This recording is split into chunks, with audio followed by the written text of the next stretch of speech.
Opo, ako rin.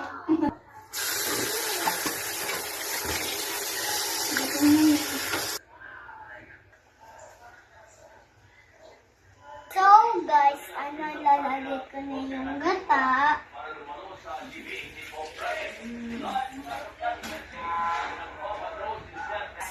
So guys, ilalagay ko na yung takip.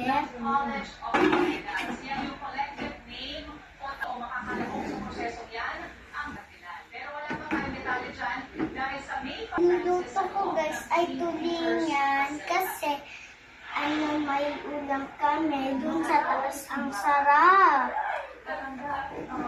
So guys, 5 minutes na lang, luto na.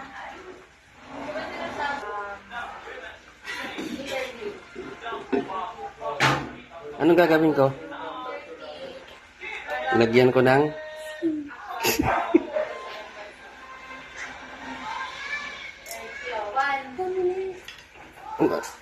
Papatikin mo kay mama.